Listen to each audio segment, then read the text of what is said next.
প্রিয়জনের সঙ্গে ঈদ ভাগাভাগি করতে রাজধানী ছাড়ছেন নগরবাসী, চাপ বেড়েছে সড়ক পথে। বরাবরের মতো এবারও আছে বাড়তি ভাড়া আদায়ের অভিযোগ। তবে স্বরাষ্ট্র উপদেষ্টার দাবি, নেওয়া হচ্ছে না বাড়তি ভাড়া। এদিকে ঈদ যাত্রা নির্বিঘ্ন করতে আইনশৃঙ্খলা বাহিনীর পাশাপাশি কাজ করছে সেনাবাহিনীও। বিস্তারিত ফজলে রাব্বির প্রতিবেদনে। গন্তব্য আলাদা, তবে উপলক্ষ এক। প্রিয়জনের সঙ্গে ঈদ উদযাপন করতে নগরবাসীর এই ছুটে চলা। পরিবারের সঙ্গে ঈদের আনন্দ ভাগাভাগি করে নিতে কেউ কেউ ঝুঁকি নিয়েই ট্রাক পিকআপে করে বাড়ি ফিরছেন। ক্ষেত্র বিশেষে তারা মানতে পারছে না আইনশৃঙ্খলা বাহিনীর নির্দেশনাও। ঈদ আসলেই পরিবহন সংশ্লিষ্টদের বিরুদ্ধে ওঠে বিস্তর অভিযোগ। এবারও তার ব্যতিক্রম নয়। গাবতলী বাস স্ট্যান্ড ঘুরে যাত্রীদের কাছ থেকে পাওয়া গেল একই অভিযোগ।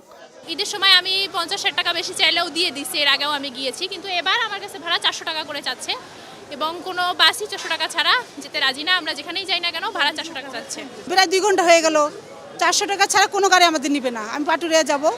বৃহস্পতিবার গাবতলী বাস টার্মিনাল পরিদর্শন করেন স্বরাষ্ট্র উপদেষ্টা মোহাম্মদ জাহাঙ্গীর আলম চৌধুরী। জানালেন, অভিযোগ পেলে ব্যবস্থা নেওয়া হবে। একজনও কিন্তু কেউ বলে নাই যে বাড়তি ভাড়ার কথা। বাড়তি ভাড়া কেউ নেয় নাই। তো অনেকে বলছে যে টিকিট পাচ্ছে না এখনো, যেহেতু বাস যেটা আসছে ওইটা এখন ফিরে আসে নাই, এই জন্য এরা টিকিট পাচ্ছে না, কিন্তু বাড়তি ভাড়ার কথা কেউ বলে নাই। এদিকে ঈদ যাত্রা নির্বিঘ্ন করতে আইনশৃঙ্খলা বাহিনীর পাশাপাশি কাজ করছে সেনাবাহিনী। যে কোনো প্রয়োজনে হটলাইন নম্বরে যোগাযোগ করার নির্দেশনা তাদের। ভাড়া আদায়ের কিছু অভিযোগ আমরা শুরুর দিকে পেয়েছিলাম, যেটা এখন অবশ্য নেই। যখন আমরা ভাড়া আদায়ের অভিযোগগুলো পেয়েছিলাম, অতিরিক্ত ভাড়া আদায়, সেক্ষেত্রে হচ্ছে আমরা ম্যাজিস্ট্রেটের সাথে একসাথে গিয়ে সেখানে আইনানুগ ব্যবস্থা এবং পরবর্তীতে যাতে না করে সেরকম একটা সচেতনতা বৃদ্ধি করে আমরা জনগণকে দিয়ে এসেছি।